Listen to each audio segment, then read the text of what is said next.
And I am so excited to introduce Lisa from the April House. She's here to be talking to us about what we can be looking for during this remote learning time to keep our kids safe and healthy and provide some expertise for us for that. So I'm going to turn it over to you, Lisa. Thank you. Hi, welcome to this presentation on keeping kids safe during a pandemic. First of all, I'd like to give a shout out to all of the educators. I mean, what you've had to undertake in the last few months with little to no planning time to do it has been amazing. I know the community supports everything that you're doing, and hopefully we can offer a few more resources. I know we're all concerned about kids' safety at home during this time period. So we're going to talk a little bit about that today. So my name is Lisa Zacharski, and I work at April House Children's Advocacy Center, and my job title is called a forensic interviewer, and I'll explain that a little bit more to you. I did also spend some years in the classroom. I taught elementary school and preschool as well. So, I mean, if children come in and say something, that's fine. I was saying earlier, I have a college student that's home. So, you know, this is like the break of dawn time for her. So she's still in bed. But I do have a very needy little dog. So if you hear a bark or something, that's who that is. And if you have any questions as we go along, if you want to just put them in the chat box, and Krista, feel free to interrupt and shout those out so I can answer them as we go along. So I'd like to talk to you this morning about keeping our kids safe during this pandemic and period of isolation, where we know it's necessary to keep our kids and families healthy. It is the perfect storm for child abuse to go unreported. So we're going to talk today, define different types of abuse that we're looking for, who the perpetrators are, a little bit about mandated reporting, what schools can do, some signs to look for when you're the one that's doing the virtual teaching, some safety planning, and I do have some resources as well. So just a little bit of background about what an advocacy center is, because that may be new to some people. This is a picture of our advocacy center, and every county in the state is served by an advocacy center. Sometimes they're called CACs for short. Ours is called April House. We are located in Morrison, right behind the courthouse. And we are an actual house. Some are located in buildings and things like that, but we are in an actual home. We do serve Whiteside County, but as far as like professional resources and things like that, we can serve anyone. That really refers more to some legal jurisdictional type of things. But just so you're aware, there is an advocacy center that serves Lee and Ogle counties too, and that's called Shining Star, and they're located in Dixon. So just so you kind of understand what we do, when my very first job teaching, I had a child come to me and report some physical abuse. And what I learned from it was all the things not to do. I was so unprepared. I had no knowledge about abuse. You know, we didn't know how to handle it. It was just not handled appropriately, and we really failed this child. The child came to me, so I went to my principal, and then we had a meeting with the parents. Again, totally inappropriate and not the way to handle child abuse, but we didn't know any better at the time. After that meeting, she started to recant, which is very typical. Then they brought in a counselor for her to talk to. She started to recant some more. They brought in a law enforcement officer, and by then she was done. She shut down. She just said she lied and made it up. So, you know, from that, we've learned how to handle things so much better nowadays. So child abuse cases are very complicated and very difficult to work. But I think that with the advocacy centers in place, it really does support both the family and the professionals so that we can get better results.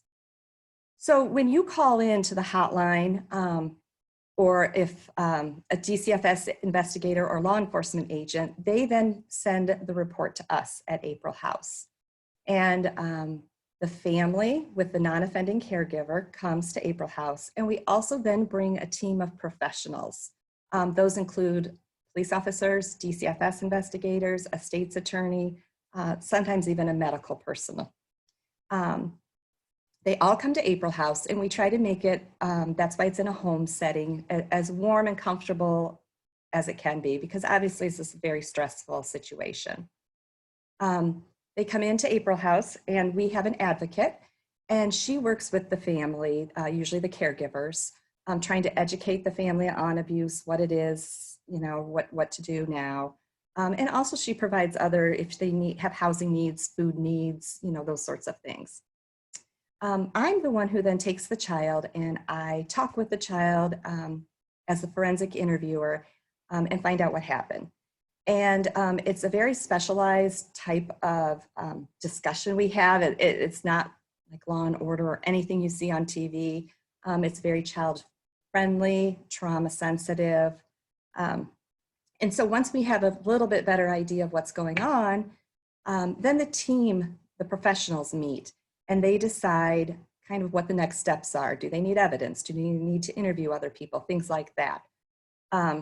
We pretty much try to hook every family that comes up and child to April House with some mental health services as well. That's really important to healing. And then we at April House follow the case throughout the life of it. So we make sure they're getting to counseling. If other needs have come up, we help sort those out. If this case were to go to court, we would follow that case all the way through the court system and provide the family with support throughout the court system. So right now, we are still open and taking cases. Just like everyone else, when we don't have a case, then we do work from home and those sorts of things. So it's a little bit different. And of course, when we do have a case, we practice all the safe practices that we have to right now. So what we know about abuse is that it happens in the home. 90% of children know who their perpetrators are. They know their abuser. Some of the types of abuse that we see, physical abuse, sexual abuse, neglect, emotional abuse, witness to violence, which can include like gang violence, criminal activity, or domestic violence. And we also include cyberbullying and online predators, because out of these two activities, we get so many child sexual abuse images created. I know the law still likes to call it child pornography, but we call it child sexual abuse images because that's what it is. They get circulated so quickly and easily through the predators and the cyberbullying. So we kind of include that in abuse as well. And something else that you probably need to realize is polyvictimization. The odds are that a child doesn't suffer just one type of abuse. 2/3 of children that come in report more than one type of abuse that has occurred within their household. And also something about the perpetrators. 81% of them are a parent or the partner of a parent. The other large perpetrator that we get is older children. And this isn't talked about enough and addressed enough, but it's a real reality that we see quite a bit. So it could be an older sibling, a cousin, friend of a sibling, that kind of thing. But we do have quite a few victimizations that occur from an older child to a younger child.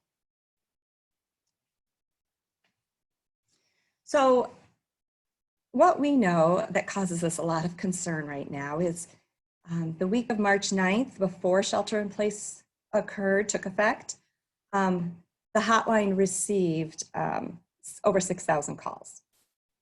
The following week, once the shelter in place was in effect, they only received 3,000, little over 3,000 calls. So basically in half. Nationally, we know as a CAC that we get a huge percentage of our hotline calls from educators and school staff. And even before the pandemic occurred, we had some alarming statistics. For the first time in 6 years, child abuse cases were up. First time in 15 years, child abuse cases were up by 6%. So just that alone caused us some alarm, and then now with the pandemic. Lisa, And yes, was that yes, 6,000, is that just in Whiteside County, or where is that is the number? state of Illinois. State of Illinois. State of Illinois. Thank you. The state of Illinois receives about 1,000 calls a day from the hotline. They also have that includes their online reporting. They also have an online reporting. So you take all these statistics, and we know our families are stressed. There's financial hardship right now. There's the stress of trying to homeschool and juggle that maybe along with your own work. There's insecure living arrangements, so kids are at risk. And the one thing we know about offenders is that stress causes their behavior to heighten. They have less control over their own behavior when they're under stress. So kind of combining all of these factors together, makes it a scary situation for a lot of people right now.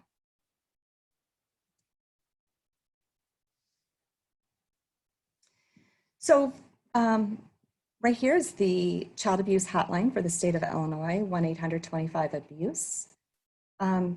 Even during virtual teaching, it's really important to remember that we are all mandated reporters, and that includes all school personnel. So it's a really good time for schools to remind everybody that they're still mandated reporters. So, food service workers, I know some people have bus drivers that are dropping off supplies to kids, coaches that may be having a little bit different contact. And it's also good to remind all staff of how to make a child abuse report. There's the hotline number. Also, DCFS, probably within the last year, has also done an online reporting method. So if you get on their website, it kind of walks you through. It's pretty simple. And some people prefer that rather than calling. Sometimes with the online reporting, they still will call you just to kind of follow up and get some additional information. But just making sure that everybody knows how to make a report. It's kind of scary at first, and it is a little bit cumbersome. So we have people calling us frequently and asking, how do they make a report? What do they say? What information? So if you ever find yourself in a situation like that, feel free to give us a call. We can definitely walk you through those sorts of things and assist you with how to do that. So you're going to call in anything to the hotline that you would have called in before. Any reason that you would have had before. If you see a mark or a bruise or suspicious markings, or if a child has disclosed something to you. But also, there's some other reasons you might call the hotline now. And one of them is if you have had contact with a family and a student, and now all of a sudden it's crickets. You can't get a hold of them. You don't know what's going on. You've made attempts. That's another reason to go ahead and call the hotline during this pandemic. In Whiteside, Lee, and Ogle, our DCFS investigators are working full time. They're still in the homes, and they are absolutely taking any reports that have to do with the children and schooling and things like that, and abuse, very seriously now.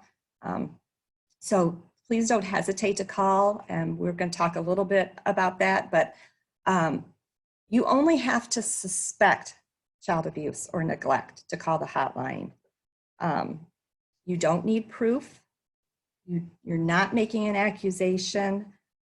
You just have to reasonably suspect that a child is unsafe, and then you can call the hotline. And you're just asking for that family or that child to get some professional assistance, really. So in the past, when you call the hotline, sometimes they will tell you if they take the call or if they don't take the call. If you have a situation where they say they aren't taking the call right now, keep a list of concerns you have. Call them back in a few days or a week. Keep calling them because usually after 3 times, then they will take that report because they feel like they have enough then to go on. So Please just be very consistent about that. And like I said, if you need assistance calling, let us know. We can kind of help walk you through that.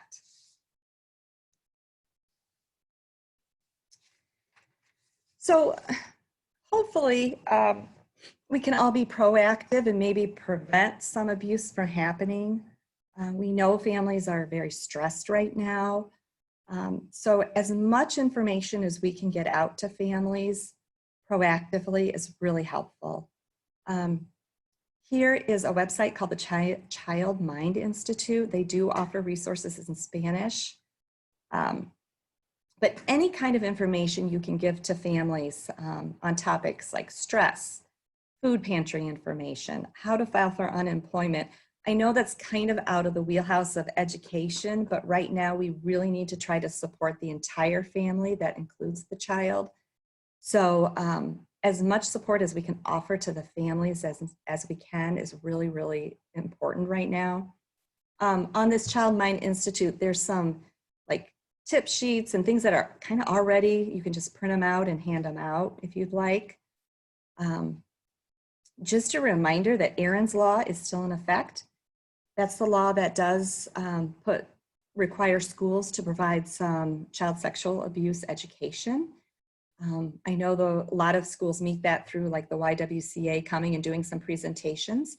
They are still able to do things a little bit differently, but if that's something that your school still needs to meet, feel free to reach out to them.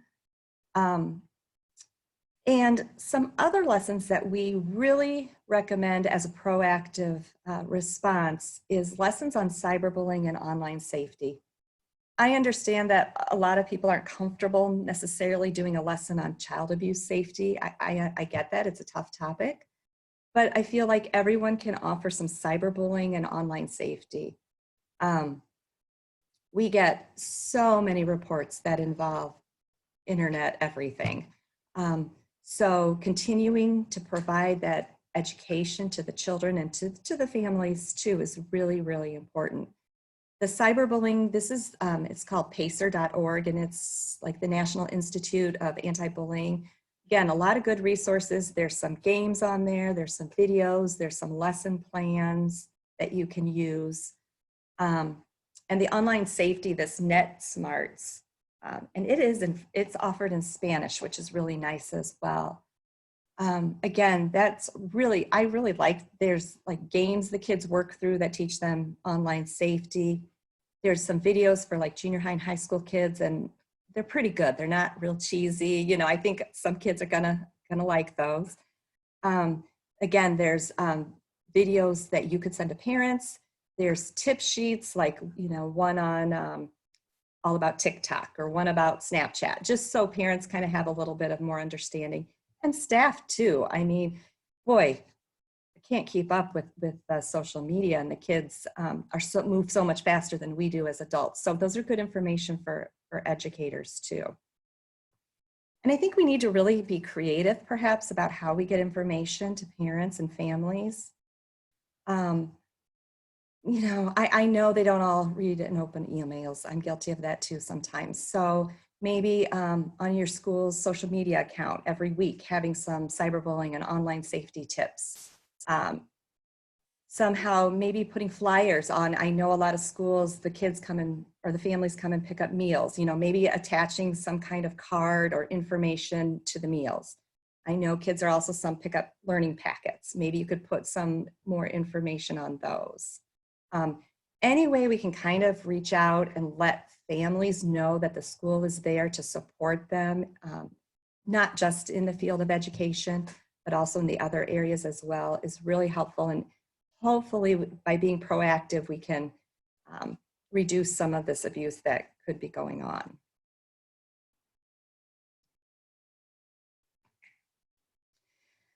So if you're the one that's doing the virtual teaching, you're on Zoom or you're seeing the child, there are some signs that you can look for.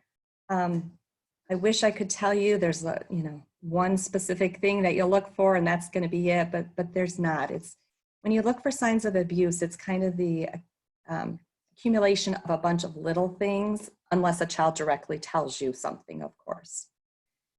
So pay attention to, any kind of bruising, marks, injuries. Of course, I know you're only going to see from the shoulders up now, um, but anything that wasn't there the last time you met and it's there now, I would inquire about just casually and see what's going on. That's a real telltale sign. Um, you know, Sometimes we forget to look around children's necks. It's an area where a lot of abuse occurs. So, kind of pay attention to their necks. Do you see red marks? Strangulation happens a lot more than we realize to kids. Um, and sometimes kids don't even know that it's happened because they kind of black out during it. So they're not even always aware of it. So kind of pay attention to necks as well. Also, something else that's really important is to pay attention to what's going on in the background.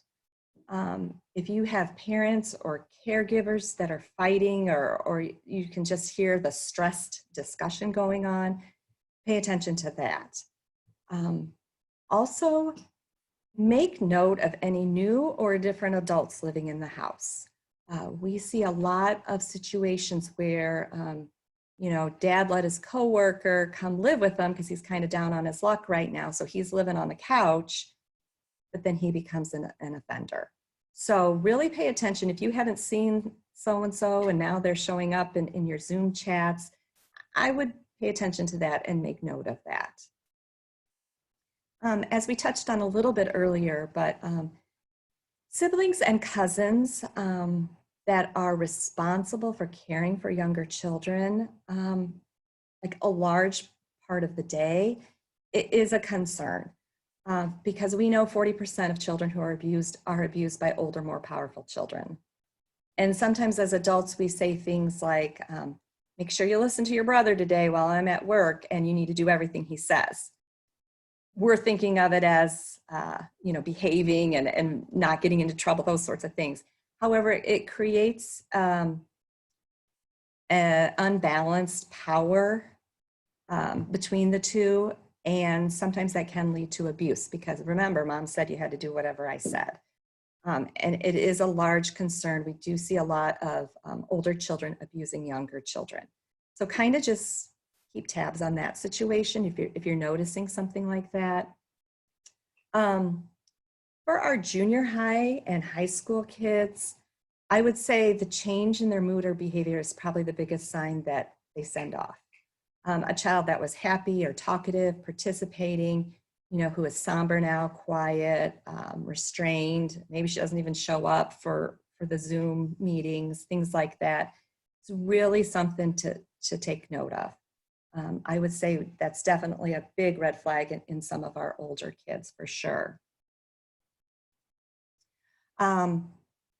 If you notice a drop off in attendance at their virtual sessions, homework that's not being done, that's a huge red flag. Any kind of change in their behavior.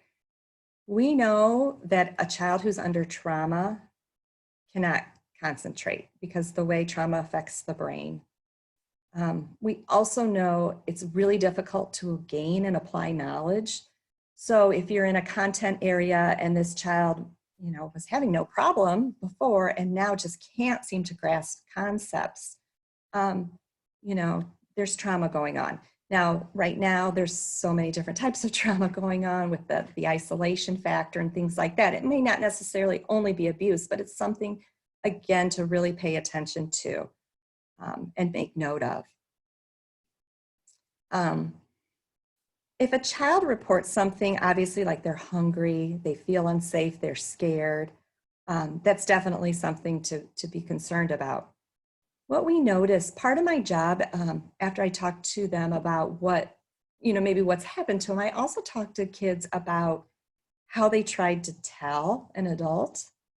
And it's really fascinating because some of our younger kids will try to talk in these big generalities, like, or they may mention a friend or sibling you've never heard of before, like, oh yeah, I have this cousin and she was saying that, somebody was touching her, things like that, just kind of generalities where they can't really give you specifics, but it seems kind of out of place. We call those balloons.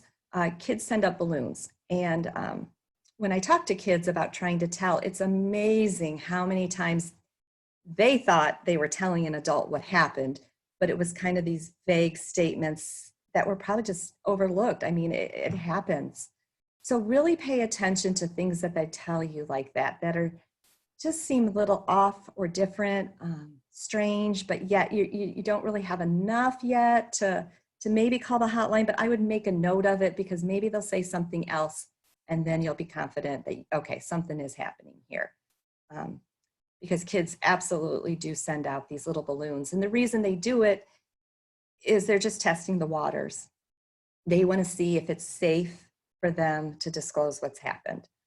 Disclosure is such a difficult process for children. It's very complicated, it's very stressful. And so they send out these little balloons ahead of time to try to see if you're going to react in a calm manner. A lot of times kids will say something first to a peer. That's a really safe place for a lot of kids. So sometimes they'll test the waters with a peer first, and then they'll come to an adult. Lisa, we had a great question about that. Teresa's wondering if you have any suggestions for dialogue between the teacher and a student in assisting with those balloons or red flags. For example, she does a check-in with the mood of the students during attendance each day, and then follows up with any who says they're sad or mad or bored. She said sometimes they say it's due to a sibling, but she's not sure how to determine what is normal at this, with all of this right now, and then what could be considered abuse. It's a great question. I love that you're doing that too. That's fabulous to follow up with those kiddos, because that's really important that we do that. Again, I would ask kind of some very open-ended, broad questions. A concern we have right now is that we don't know, when you're talking to the child on Zoom or whatever platform you're using, you don't know necessarily where the abuser is in the household. And so, I caution everyone in being really specific and direct, because that's a big concern. So I would keep my questions as open-ended as possible, like you're doing, like, well, what's made you sad, or things like that. And I would also kind of feel them out. We're going to talk about this in a second, but, what resources do they have besides just you? Are there other adults they could go to if they're sad and talk to? Tell me 3 adults in your life that you could also talk to. So again, you're asking kind of broad, open-ended questions. But you're still being careful about not being too direct, because we don't want somebody in the background to then become angry and enraged and then make the abuse worse. Those are also the kids that I would then kind of keep a running tally of and little notes on them. If this child is saying they're sad for several days, and they can't list anything positive either, then I think that's time for where you probably get together with your administration. Mental health services might be necessary to find out, a little bit more before we assume it's child abuse. But there's definitely some trauma and stress going on. Sorry. We had another question that said, if we are concerned the child abuser is in the room, is there anything else we should do to go about that? Yeah, I would just really keep those questions open-ended, and that you're asking everyone, perhaps what makes you sad, or what'd you do today, or, oh, I see you have a bruise, tell me about that. And then they'll probably, oh, I fell down. Okay, and you kind of just leave it at that. You're not going to keep pursuing, well, no, I don't believe you, that didn't happen. You don't want to go down that road, because that's when the abusers can get very angry. I think just some of those general questions reminds abusers that there are other eyes on their children, and I think that's a very valuable thing. I also think, and this goes to times when we're not in shelter in place, but from the beginning of the school year at open houses, that all families should be well aware that all staff in your school are mandated reporters. And that should be, a point of pride that we're here to keep kids safe. So I don't think it should come as any surprise to a parent then that a teacher calls the hotline if there's a concern, because they all should be well aware that you're all mandated reporters, and if there's any concerns, you are going to call the hotline.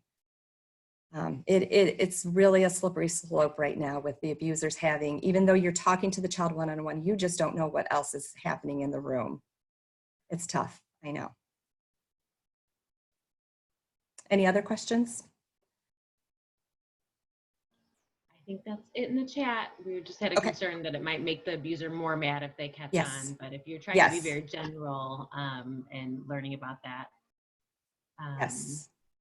We just had another comment pop up that said, I've asked parents for a convenient time to call and discuss how e-learning is going for them as well. And then it's been enlightening to hear how many parents do not have a system of support and need someone to listen to, and just commend their efforts and being and how they're doing, and see how their well-being is and first and academic second. So taking time maybe to follow up with the parents if you think the parents may need some extra support. Yeah, that's great. Great ideas, because the more support we can give to the parents, and we're all stressed right now. There's just no doubt about it. So even if we can reduce their stress level a little bit and they have some coping skills, and some of maybe the pressures are taken off of them a little bit, that in turn we're hoping will reduce some of the abuse that could possibly occur. So supporting those families right now is just really, really key.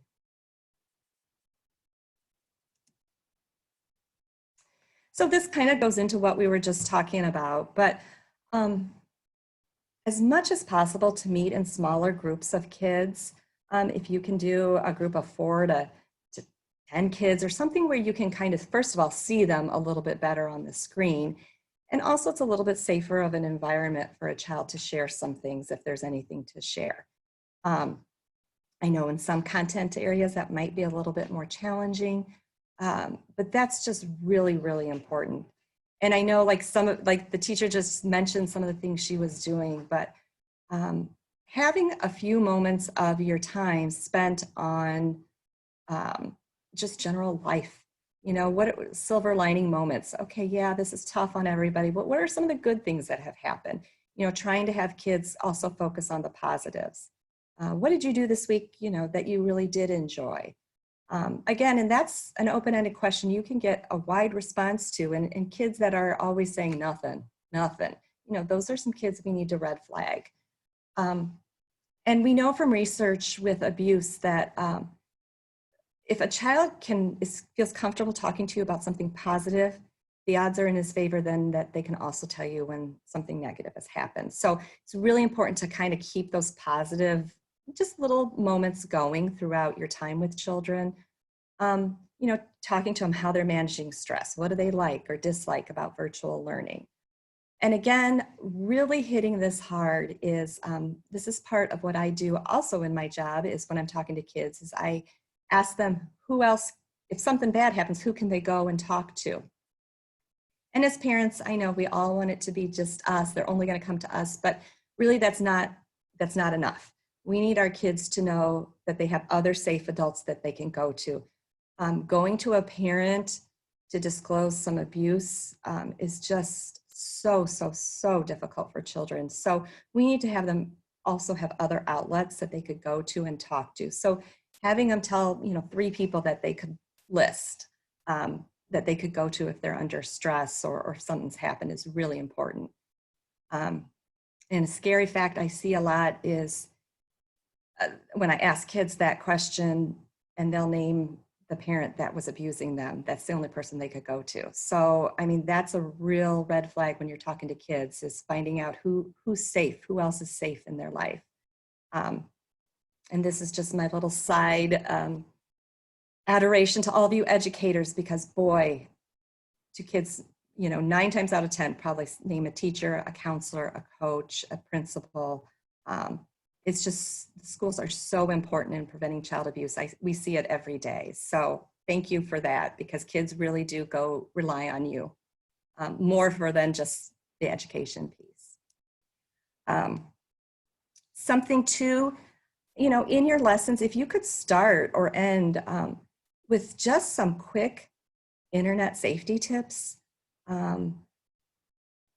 it can be as simple as, you know, remember, don't send your picture to anybody you don't know. I mean, just little things that you think kids should know and our children don't. We see children as young as 7 and 8 sending pictures of their private parts to internet predators. And you would be amazed at how easy it is for them to get these pictures. I mean, they don't have to work very hard. And the predators begin by befriending them. Let me see a picture of your dog. Well, that seems innocent enough, right? I'll show you my cute dog. Well, let me see a picture of your bedroom. We even had a child sending, a predator was asking for pictures of feet. Seems innocent, right? I'm not sending pictures of my private parts. And then he wanted pictures of siblings' feet and a friend's feet, you know, and the whole time she's thinking, well, I'm not doing anything wrong. It's my foot. Not understanding the magnitude of how these pictures were being used and things like that. So things we think kids know, chances are they don't. And just to continually remind them, because most of their days probably right now are spent on the internet.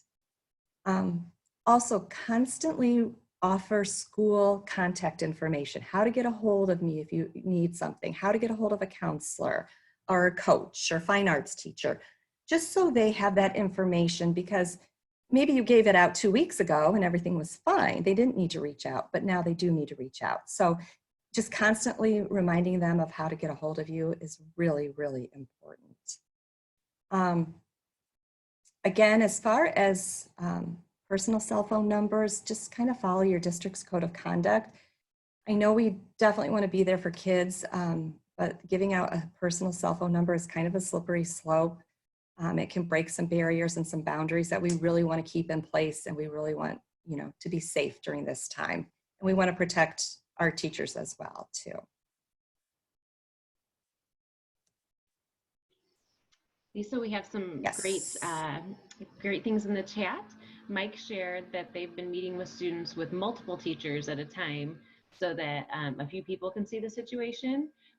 He's also using Google surveys to reach out on a daily basis and ask questions about how they're feeling and why they are feeling that way. That's a great idea, the surveys. Yes, and then it offers them a chance to speak with one of the teachers and allows the child to determine how they'd want to do that through Zoom, email, phone call, however that would be. So giving the child the opportunity to talk.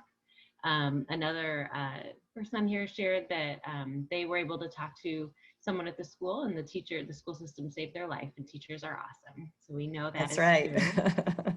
true. Another said they're starting to do Zoom chats on Fridays called Lunch and Chat, where the kids can just come and they can eat lunch together and feel free to talk and share about anything with their friends in their class. That's awesome too. Yeah. So they're doing some really great things. So I'm glad to hear that. That's great. And another reason we love all of our educators so much, because a lot of this you already know, you're already doing. We know you're supporting our kids the best you can. And just like Mike said, we really would like to see every school have safety plans in place. And that does include keeping a list of kids that you consider at risk. So perhaps you do this individually, maybe by content area or grade level. But on your list, you're going to put down, any kids you already had concerns about before the pandemic. Those kids need to go on that list. Any LGBTQ plus students, if you know they're living in a non-supportive environment, that's a big, big concern as well. Any families that are undocumented, I mean, they're having stress upon stress right now. So we need to keep those kids in mind. And then, of course, any kids that you've just noticed throughout this that are expressing stress, change in behavior, not able to get homework done. And then we recommend that you review this weekly. And like Mike was saying, not just with yourself, but your grade level, any school personnel who maybe comes in contact with that child, the fine arts teachers, the coaches, the counselors, the administration, just so you all have this child on your radar. This child may act very different with a coach because they have a little bit more personal connection maybe, and maybe they've shared some more information that will benefit the teacher, and then they can understand, okay, that's why homework's not getting turned in.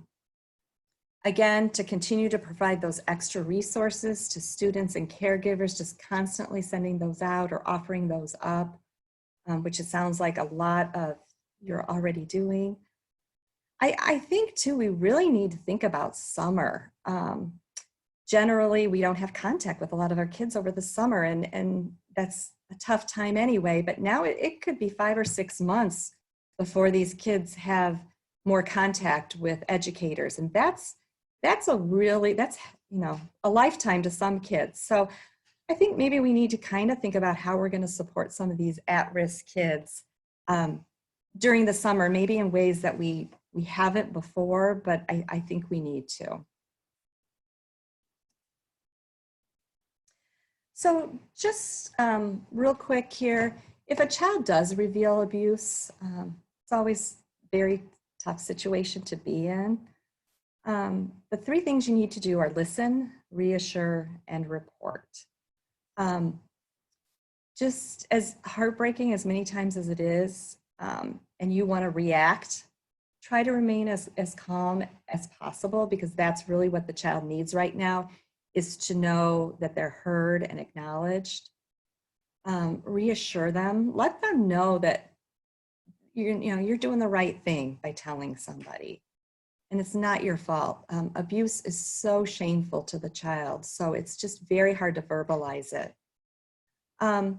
Sometimes you might get a child who wants to go into a lot of details with you, and we really want to prevent that part. So at that part, it's fine to kind of stop them and say, you know what? At some point, you're going to go and talk to somebody whose job it is to keep you safe, and you can tell her all of that.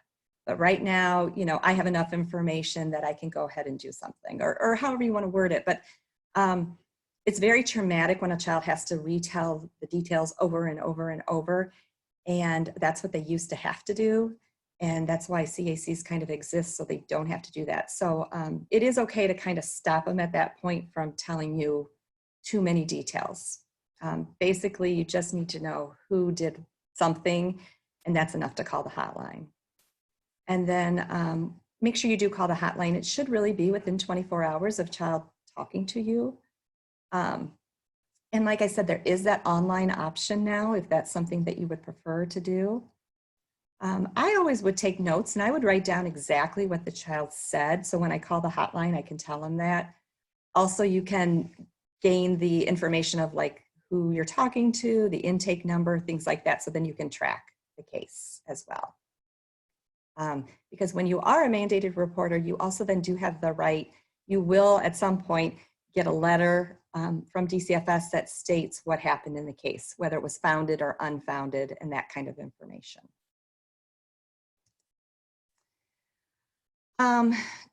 What not to do: don't confront the abuser.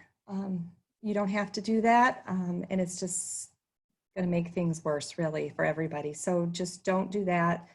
Don't ask the child too many questions or questions that imply judgment. I know sometimes we want to say like, why didn't you tell me sooner? You know, it's kind of a well-intended question, but it really implies judgment, and we don't want to do that. And don't make promises you can't keep, because legally as a mandated reporter, you do have the responsibility that you do have to call the hotline. And I just thought I'd throw this in because I know a lot of you are at home with your own kids. And in our opinion, there's never a bad time to talk to your child about body safety. And it can be difficult and uncomfortable for a lot of parents. So the 3 things you want to hit are, you want your child to be able to recognize abuse, resist abuse, and then report abuse. So as far as recognizing abuse, I mean, again, you can get into as much detail or limited detail as you want, but like, what touches do you like? High fives. Do you like high fives? Do you not? Who do you like high fives from? I mean, you can start very simple. Hugs. Do you like hugs? Do you not like hugs? You know, those sorts of things. Again, it's really important that children can name body parts with the appropriate names. I know another good one for little kids is like the swimsuit analogy, that those contain your private parts, and those are the parts that no one should, be touching, things like that. Um, and then if something does happen to them, they need to know that it's okay to resist. A lot of times, we teach our children they're supposed to listen to the adults, do what the adults say. But in this case, they can, we really need to teach them how to use their big voice and say, no, stop. And that's okay. And that's going to be supported by the parents too. That's not being disrespectful or anything like that. So it's really important to talk about how to resist and how to do that. And you can always play kind of the what if games, like what would you do if someone did this, or those kinds of things. And the other thing is how to report, how to tell somebody, and that's what we've talked about earlier. But 3 people that they could go to tell if somebody's done something. It's really, really important. And let them know, remind them that no matter what happened, they are never at fault or to blame for anything that has happened. And I included this Facebook link. There's an educator out of Texas that it's like a 3 or 4 minute talk. She does a much better job than I could about how you can talk to your kids about body safety. It's a really good talk. And she also mentioned some books. That's another good way to talk about body safety with kids. So you might want to look that up. And then I do have some resources. Just real quick, I'll go through these. And like I said, I am going to email this presentation to Krista, and she can email it out to everybody. But Darkness to Light is a really good website. It provides free child abuse training. There is also some information for parents and things like that. It also talks a lot about schools and setting up so that extracurricular activities and sports are safe, and how do we maintain safety at all times with kids. Connect Safely, that's another really good internet safety website. The National Child Traumatic Stress Network, again, that one has a lot of fact sheets right now that you can just print up and send out to families or for educators. The Crisis Text Line, it's on Twitter. This might be something you want to give to your junior high and high school kids. I think this is a great site. The kids can get connected to a crisis counselor, and it can be all through chat. They don't actually have to talk to a human being on a phone, so they can do it through chat. And I know a lot of kids prefer that method. And that National Sexual Assault Hotline, there's chat available there too. The next 2 are some flyers. One is from the Children's Advocacy Center of Illinois that are already printed out. Again, things that you can hand out about how to mandate report and how to watch for clues of abuse. Missouri has done a fabulous job during this pandemic of providing resources. So on their Missouri Kids First site, lots of information that's just videos that you could post on your social media accounts, things you could print out to send out to families. And also the YWCA is a great resource, especially if you need some education pieces. And then I have my contact information as well. We have educators calling us for, a child has reported something to them. They're not sure how to handle it. We'll walk you through that. We've had educators ask for lesson plan ideas or how to teach certain things. We've, been able to provide resources for that. So please don't hesitate if you have any concerns or issues that come up. Even much after we're through this pandemic, feel free to reach out and contact us at April House. Are there any other questions? We have a couple here in the chat. Okay. So we were wondering how to keep the subject of child abuse relevant during this time, and to help the kids understand that it's not normal, it's not okay. We do talk about it, like you said, if the YWCA comes in with a no-go tell. So I know a lot of our children have been exposed to the content. That's usually only, a couple times a year. Are there any books that we could potentially read aloud, or any other, I know you just shared all these great resources, any other ways to keep that conversation going?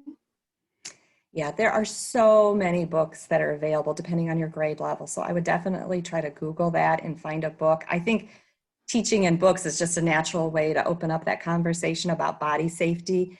And I think addressing it as the topic of body safety as opposed to child abuse, it's a little less intimidating for all of us. And I think it makes more sense. So I think just continually to talk about body safety and what, like you said, like what's okay, what's not okay. You know, some people aren't okay with hugs. That's okay, because that's your body and you're in control of your body. So continually to talk about, I think body safety is really, really important. And the why presentation too is another one I hear kids all the time, because I will say to them, you know, what are some of your rules about body safety? And a lot of them will tell me, you know, the no-go tell from the why presentation. So those are just so effective that schools offer those. We had another district share that they have a no contact Google shared doc amongst all their staff. So if any teachers have not had contact with a family, the school's working together to make phone calls or make contacts to try to get in touch with those families as much as possible. So that's a good Yes, strategy. that's great. And if schools haven't had contact and are really getting frustrated, you know, you might also want to work with your local law enforcement or DCFS, because they're going into the homes. It's a little bit easier. I know we still want to limit contact, but that might be another resource you could reach out to. Wonderful. I have posted the folder for where this PowerPoint will be and our recording. Once this gets back to me from Zoom in about an hour or two, I'll have that up in there. So if you'd like to hear it again or pass it on to anyone else, I think this would be a great thing to share out with our administrators in the area for them to listen to and be aware of. So any other questions for Lisa this morning?